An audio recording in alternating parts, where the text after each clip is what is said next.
Welcome to Discovering Aetheral Space. Aetheral Space 2.2. Aetheral Space 2.2. I love Aetheral Space. I love Dragar Hadrian. True. So after we finished Arc 1, the heroes landed... Heroes, quote unquote. The crew landed on... The characters. The characters landed on this planet called Yazlov. And Skipper was like training Dragon, and there are like these people called the Humanists around. So Dragon was going to tell Helga, who I assume was like the leader of the area, he was going to be like... this little sort of band of... Yeah, and the Humanists are like a religion of people who like worship Y, which is like the god in this setting, or the god of this religion anyway, and they're like, recycle stuff, blah blah blah. And he was like, hey, he was gonna say, hey, we're gonna be a while, but instead she was like, great, I need someone who can fight. You're coming with me. And she dragged him into these ruins after finding some like crazy thing left around by a gene tyrant, which is some world building thing. I think Tan explained to me at the beginning of the series. Like, yes, they were mentioned in the first chapter. Though. Yeah, they were like the people that genetically engineered all the weird races in the story. Excuse me. Yeah, and then they got fucked up. Yeah, from what I understand, rather than like defined by country in the setting, now races are defined by like their gene influence. Like you have cogitant or pugnant, or is there like one that doesn't have any special abilities, like the default? The default normal humans are still around. People like Skipper who are just crownless. It's called Crownless. Yeah. Oh, that's kind of cool because a gene tyrant is like the crown, and he gifted them something. Oh, that's kind of cool. So what happens if a crownless like mates with someone who's like, say, a cogitant? Are like the gene tyrant genes more dominant? So you just sort of get there's a lot more crownless than there are sort of the subspecies. Oh, okay, never mind. Because I was gonna say if the subspecies are dominant, then eventually the crownless will all be wiped out. And it'll kind of be like, everyone's got superpowers. And when everyone's special, no one's special. Syndrome. Yeah. That's interesting. I assume because we've met so many, like, pugnants and different things, I thought it was more uncommon to be, like, a crownless. But I guess not. No. So, it's only briefly mentioned, but the name of the Supreme, like, the title of the specific Supreme who's in power at the moment is the Crownless King there, so... Nice. How many different... I assume we haven't met them all yet, because I can only recall Cogitant and Pugnant, but, like, rough number, how many different, Umbrants as well. Remember yeah, the Umbrants. one of those. But, like, very rough number, how many different, like, special sub-races would you say there are? There's three big ones, mainly the Pugnants, Cogitants, Umbrants, and there's a fourth one that is also just sort of another category entirely that's kind of weird. And we haven't met that yet. And what are Umbrants' special thing again? Because Pugnants are beefy, Cogitants are smart. Umbrants are the sneaky boys. Yeah, they're dex build. We might get a little bit more about them in this chapter, actually. Ooh, is Helga an Umbrant? No, you would know straight away, because they've got the black fucking pupils. Oh, not pupils, oh, that's so creepy. Eyes. I love it. Okay. So, without further ado... Hang on, I'm trying to get the burp out. I'm stalling. Stalling. He's stalling for time! Without further ado, Aetheral Space 2.2. The walls of the main hall were covered with thousands of tiny statues, carved right out of the stonework. At first, Dragon had trouble telling what they were supposed to be. They just seemed like lumps of rock, but when Helga shined her light over them, he understood. Flies. Thousands of tiny stone flies, frozen in imitation of their insect ecosystem, climbing over each other, feeding on simulacra carcasses, planting their proboscises deep into the walls beneath them. Some were fairly normal-looking houseflies, but the majority were much stranger breeds, bearing oversized mandibles and fangs, and even tusks. They were as if someone had been given the barest description of a fly and had just gone nuts with it. Dragon shuddered. Elizabeth, mused Helga, running her light over the carvings. The Lady of Flies. Lord of the Flies. Aw, yeah. Hell of a nickname, said Dragon, eyes fixed on the wall, as if the statues would come buzzing to life any second. A lot of the... Dion? Who's Dion? Oh, I just explained that, sorry. Is that a boy or a girl so I can... Okay, it's a boy. Makes sense. A lot of the gene tyrants had them, said Dion, another one of the humanists that Helga had enlisted for this little escapade.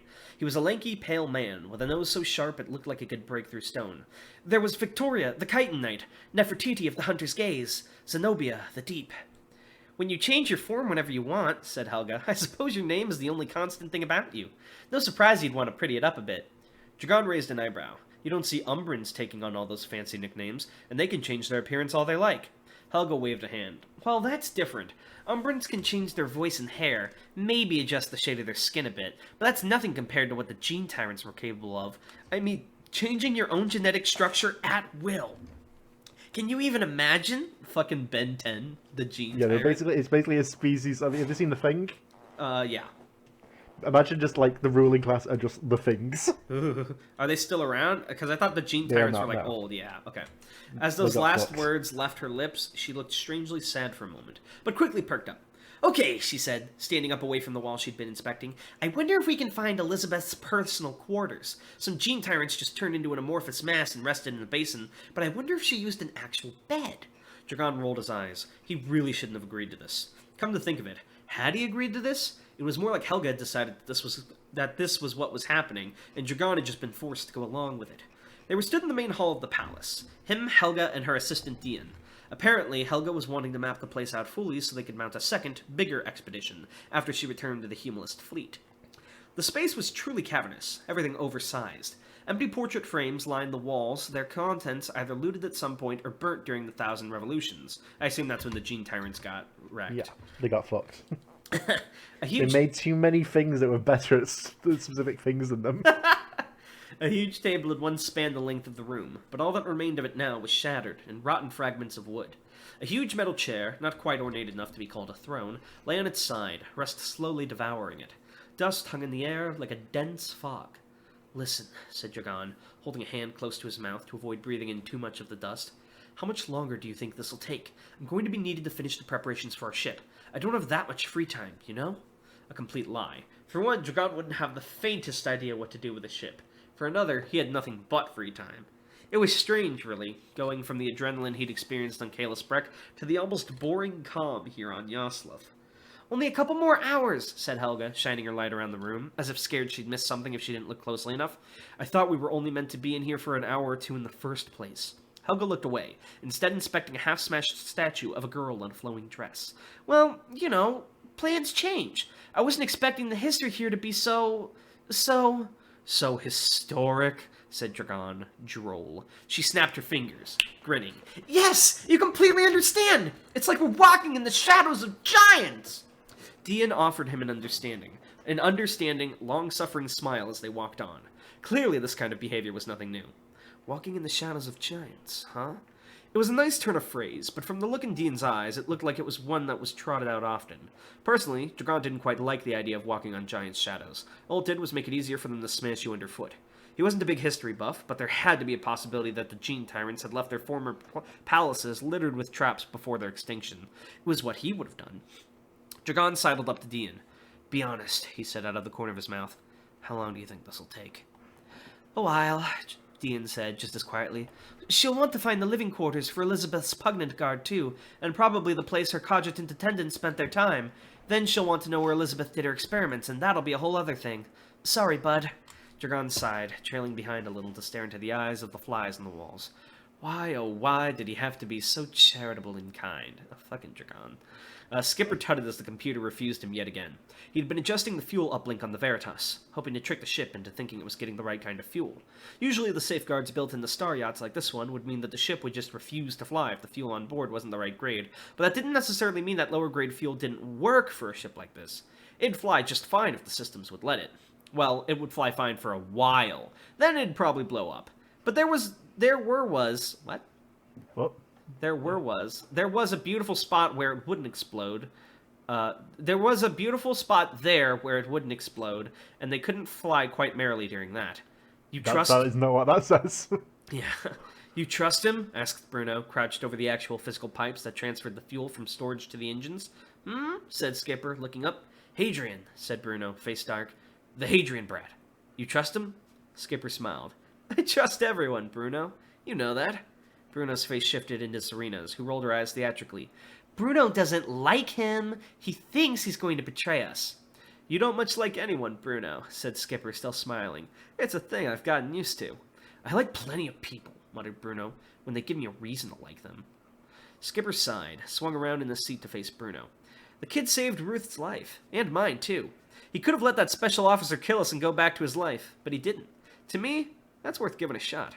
Serena came out again for a moment, but Bruno reasserted control, turning fully away from the fuel pipes to face Skipper. His brow was a sharp V of anger.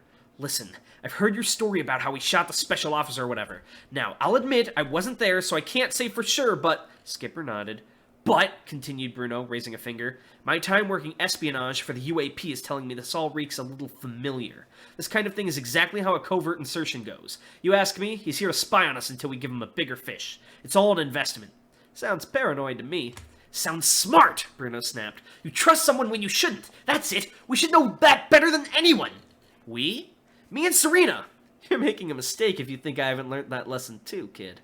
Bruno thumped the wall with his hand, purple aether swirling around it to allow him to clench it into a fist.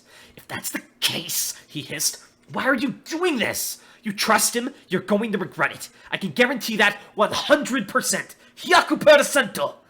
Skipper sighed, closed his eyes, and when he opened them again, they were like ice. Bruno, he said calmly, I trust everyone. Everyone. There isn't a person alive who's been able to betray my expectations. Do you understand me? A moment of silence settled over the ship. Skipper's eyes drilled into Bruno's. Bruno, he said again, do you understand me? Bruno nodded. Yeah, came his quiet voice. Yeah, I understand you. Dragon sighed. The palace was like a maze. No, a maze implied that the architect intended for people to get lost. It implied some intelligence applied to the design of the building.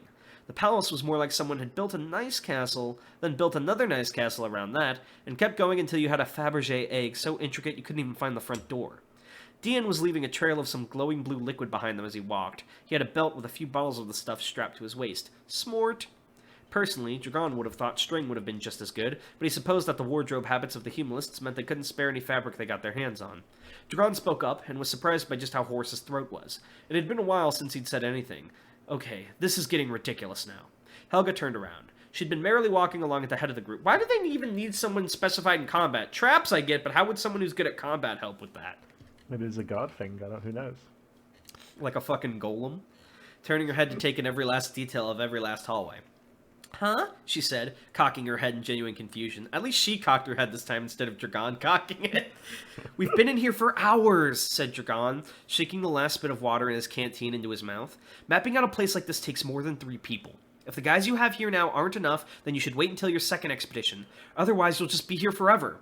Helga frowned, and for a moment Dragon actually felt bad. Then he remembered that he'd been following her around a ruined mega castle for half a day and stopped feeling bad.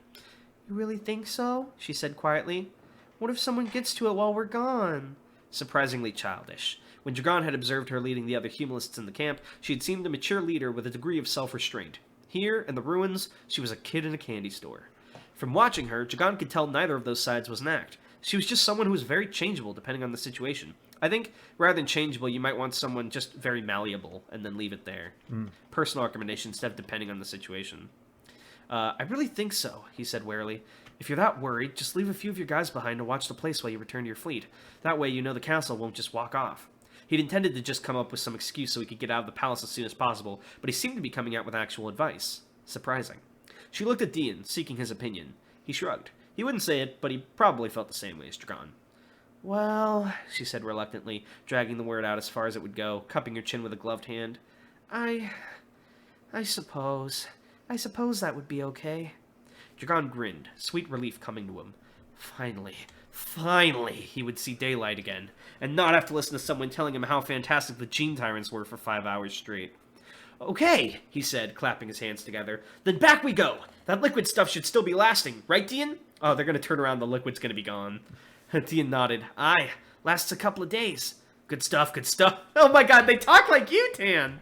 They really do! I mean, they say when you're an author, bits of your soul go into the characters, but it's very evident with Tan if you talk with them a lot. Dragon is my Horcrux. Their march back was in the opposite formation, Dragon and Dean leading the way as Helga trailed sulkily behind them. Well, she could sulk all she liked. Dragon hadn't signed up to indulge her historical fantasies at any point. It wasn't like she couldn't come back, either. As they walked out of the inner palace, Dragon thought for a second that he saw a shadow shift in a far-off hallway. But when he looked again, he saw nothing out of the ordinary. Just a trick of the light, he supposed. Right? fucking a Darkest Dungeon vibe. Is this the end of the castle, or just a mere trick of the light? So, how much do you want to bet they're about to run into a boss battle? Who can say? Fucking, you see Dragon try to go out the hallways just in, and there's a fog wall. He's like, what? There's just some sort of giant fucking fly behind him with tusks. Oh, Knight Musashi. He's riding the fly. Dragon Hadrian, by order of the Supreme, I shall end you. I found you, faker. Faker! Beater! Musashi looks like, this is my house. I live here, bitch! Damn, you live like this? I would say do this if you didn't already have a Bob one, but I almost want another top 10 Joker quotes, but with Musashi. If we had images of Musashi. 80% of special officers have girlfriends. Other 20% have Luminescence Chan. Alright, that was fun. I'm really excited to see what this boss battle is.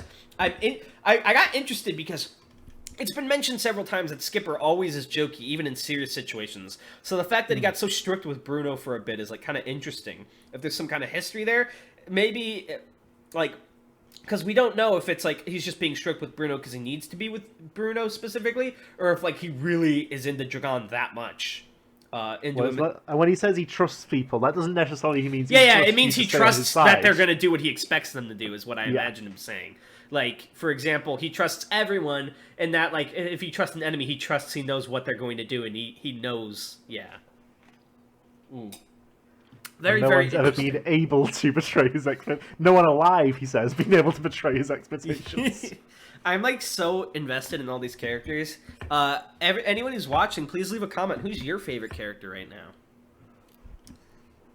I'm waiting for you to leave the comment before the video ends. Go ahead, type it out.